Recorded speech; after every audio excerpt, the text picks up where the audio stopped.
બાજુ ભારત અને ઝિમ્બાબ્વે વચ્ચે રમાનારી મહત્વની મેચની તૈયારીઓ ચાલી રહી છે ત્યારે બીજી બાજુ ટીમ ઇન્ડિયાના સ્ટાર ફિનિશર રિંકુ સિંહ અચાનક કેમ્પ છોડીને પોતાના ઘરે જતા રહ્યા છે. નમસ્કાર, આપ જોઈ રહ્યા છો ચક્રવાત ન્યૂઝ. હું છું આપની સાથે નિધિ.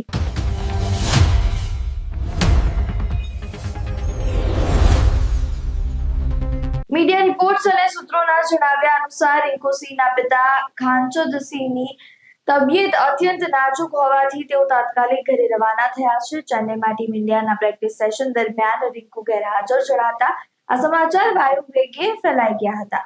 બીસીસીઆઈ અને ટીમ મેનેજમેન્ટે પણ રિંકુના નિર્ણયમાં સાથ આપ્યો છે. ત્યારે વર્લ્ડ કપમાં રિંકુ સિંહ પોતાના ફોર્મને લઈને ઘણા ચર્ચામાં રહ્યા છે.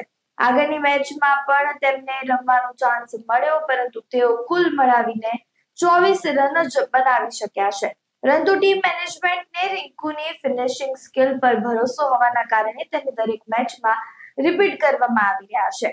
સાઉથ આફ્રિકાના ખિલાફ પણ રિંકુ સિંહના જો રનની વાત કરીએ તો તેઓ 0 પર આઉટ થઈ ગયા હતા. ત્યારે હવે સાઉથ આફ્રિકા સામેની શરમજનક હાર બાદ ભારતની સેમીફાઇનલમાં જવાની સફર થોડી અઘરી બની ગઈ છે. ભારતનો નેટ રન રેટ એટલે કે NRR હાલ -3.800 છે, જે ગ્રુપમાં ઘણો ઓછું છે. તો હવે ભારત સેમીફાઇનલમાં કેવી રીતે પહોંચી શકે તેના વિશે આપણે ચર્ચા કરીએ તો ભારત માટે હવે બાકીની બંને મેચ ઝિમ્બાબ્વે અને જે વેસ્ટ ઇન્ડિઝ સામે રમાવાની છે તે બંને જીતવી અનિવાર્ય થઈ ચૂકી છે. માત્ર જીત પૂરતી નથી, નેટ રન રેટ સુધારવા માટે પણ ભારતે આ બંને મેચો માટે મોટા અંતરથી આ બંને મેચો જીતવી પડશે.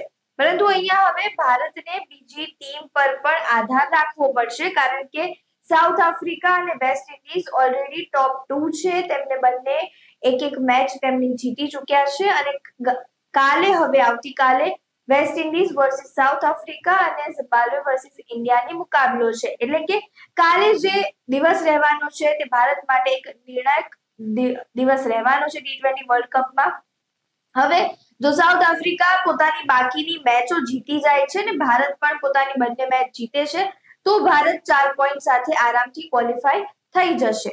જો સાઉથ આફ્રિકા વેસ્ટ ઇન્ડિઝ સામે હારે છે, ભારત બંને મેચ જીતે છે, તો પણ 3 ટીમો ભારત, આફ્રિકા અને વેસ્ટ ઇન્ડિઝ વચ્ચે 4-4 પોઈન્ટની ટાઈ થઈ જશે. આ સ્થિતિમાં હવે જેનો રન રેટ વધુ હશે તે સેમીફાઇનલમાં જશે.